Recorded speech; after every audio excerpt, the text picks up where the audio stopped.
Se eu aceito a injustiça, quem é você para não aceitar? Se eu me submeto a essa sociedade, quem é você para não se submeter? Eu ouvi essa frase do meu pai. Você é muito arrogante. Você é muito arrogante, muito orgulhoso. Todo mundo se submete, todo mundo se satisfaz com o que a sociedade oferece. Por que você não vai se satisfazer? E eu não sabia. Por que eu não vou me satisfazer? Eu mesmo me fazia essa pergunta. Por que eu não me satisfaço com o que todo mundo se satisfaz?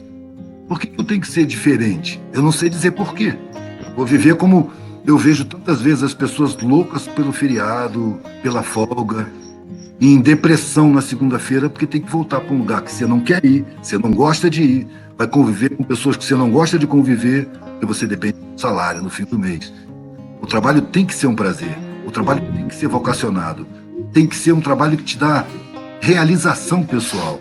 É o que eu dizia para meus filhos, escolhe para trabalhar o que vocês mais adorarem, seja o que for, não pensa no nível de dinheiro. Porque se você trabalhar no que você detesta, você vai detestar a sua vida. Eu, do meu ponto de vista, eu acho que fica barato, viu? O preconceito, o desprezo, tá barato. Tratar bem com a consciência, tá barato. Eu faria tudo de novo. Além do mais, o que a sociedade cobra para respeitar e considerar a gente, né? É exatamente você galgar patamares e ser indiferente com a desarmonia da sociedade, com a injustiça da grande maioria. Você vai usufruir da injustiça. Você vai colaborar com ela.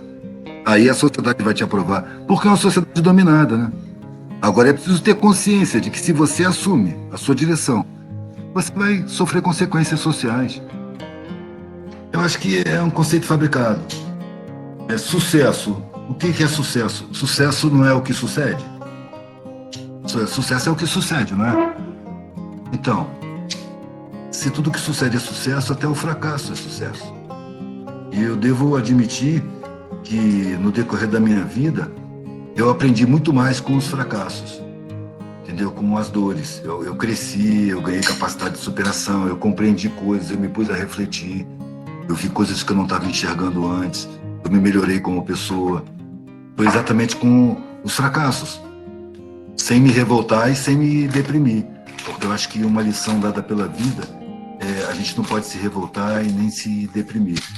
Porque senão a gente não enxerga, é preciso a gente parar para refletir, olhar para trás, puxar pela memória tudo o que aconteceu até a gente chegar ali. E a gente vai perceber sinais que passaram e a gente não deu valor, e a gente não estava pronto para enxergar, a gente não viu. A vida sempre dá sinais. Agora, quando você passa por um fracasso, ou por uma situação de traição, por um sofrimento qualquer, se você olhar para trás, você vai aprender com as coisas que você não viu, a perceber esses acontecimentos, porque a vida não termina numa dor. A vida não termina num sofrimento, ela continua. A gente supera. O tempo leva tudo. E mais na frente, a gente vai ver novamente os sinais daquela situação que a gente passou. E aí a gente já vai estar mais pronto. Eu vou dar um exemplo. Quando eu não tive casa, viajei de carona, então fui recebido muito em casa de quem não me conhecia. Não sempre, mas muitas vezes. Então, quando eu comecei a ter casa, que quando eu tinha filho já eu tinha que estar abrigado, então eu alugava casinhas e tal, eu recebia gente na minha casa, sempre. Ia vender artesanato numa praia, numa orla qualquer, nos bares da noite, e conhecia gente que estava vendendo, né, quase como um colega e tal, dava aquela solidariedade e eu levava para caminhar. Tá onde? Cheguei na cidade hoje, não sei onde é que eu vou dormir, vamos lá para casa. Aí eu comecei a ser traído, né? Algumas vezes algumas dessas pessoas ou me roubavam coisas ou aprontavam alguma coisa. E aí, em vez de eu fechar minhas portas, que isso era o que me diziam as mentalidades convencionais, tá vendo? Isso é que dá receber gente estranha em casa. Só que foi recebendo gente estranha em casa que eu conheci as melhores pessoas. Eu não ia permitir que no meio de tanta gente que eu conheci boa, me fizesse fechar as portas e perder a oportunidade de conhecer tanta gente boa que eu conheci. Então, quando acontecia isso, eu parava para lembrar desde o momento em que eu conhecia a pessoa. Todas as conversas, todos os comportamentos. E aí, de repente, eu percebi que ela tinha me dito coisas num ponto, no outro ponto, que eram sinais de caráter e que eu não levei em conta. Um olhar cobiçoso, um comentário, uma opinião. Você percebe a pessoa dar sinal de caráter. E quando eu puxava na memória, eu via aqueles sinais. Eu vi que a figura não tinha caráter.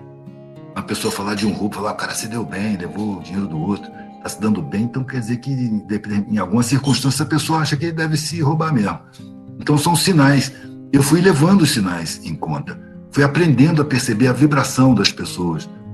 E a partir de um certo ponto eu comecei a perceber os sinais com a prática cotidiana e parei a deixar de levar essas pessoas para casa e comecei a ser cada vez menos traído, porque eu aprendi a ver os sinais, entendeu? Então é aquela coisa, se eu ficasse me revoltando, indo atrás, vou me vingar, vou pegar esse cara, eu não teria aprendido o que eu aprendi. E é exatamente evitar essa situação, perceber os sinais de caráter, sentir a vibração das pessoas. É uma capacidade que a gente tem, mas que a gente, como não usa, a gente tem a atenção muito superficializada, então a gente não desenvolve. Se você se dedica nas relações humanas a desenvolver essas percepções, a intuição, a prática vai desenvolver essas coisas. Você vai perceber. E as dores servem muito para isso.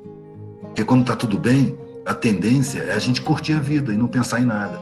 Está tudo certo, a geladeira está cheia, as contas estão pagas, eu vou para a praia, eu vou curtir, eu vou para a montanha, vou para a trilha. E você vai tratar do seu prazer externo. Tratar da paz de espírito, pode ser e tal. Mas não vai estar aprendendo tanto.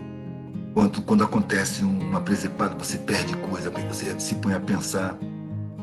É quando a gente está sofrendo que a gente reflete na vida, que a gente percebe lições, que a gente aprende. E quanto mais a gente percebe isso e se dedica, sem precisar do sofrimento, a realmente estar atento nas coisas da alma, nas necessidades internas, nos aprendizados que a vida toda hora oferece uma oportunidade para a gente aprender, aí eu acho que a dor vai caindo de patamar. Não é que ela desaparece, mas você começa a tratar ela de uma forma diferente. Ela não é tão arrasadora, ela não te destrói. Ela serve até de estímulo, porque você fala, o que essa dor está fazendo na minha vida? O que eu tenho que aprender com isso? E você vê o que tem que aprender e você toma decisões com base nisso. E tomando as decisões, você vai mudando o seu caminho. No geral, quando você firma, foi o que aconteceu comigo, pelo menos. Quando eu firmei e perdi as relações anteriores, eu comecei a encontrar pessoas e me relacionar de uma forma muito mais profunda, muito mais satisfatória, muito mais espontânea, muito mais amorosa, muito mais profunda. Melhorou o meu relacionamento com o mundo, porque eu comecei a encontrar pessoas com quem eu sintonizava. Aquelas que me achavam louco, que me condenavam, ou que me ironizavam, que desvalorizavam os meus valores, ou a minha busca, ou as minhas atitudes. Essas pessoas, elas se afastaram. Eu não tinha sintonia com elas. Então, ela se afastando e saindo do meu círculo, ficou um espaço para eu conhecer novas pessoas e formar novas relações. E essas novas relações eram muito mais sintonizadas, ou seja, eu me mudar a mim mesmo mudou o meu mundo, mudou as minhas relações, mudou meu sentimento em estar vivo, me deu mais satisfação.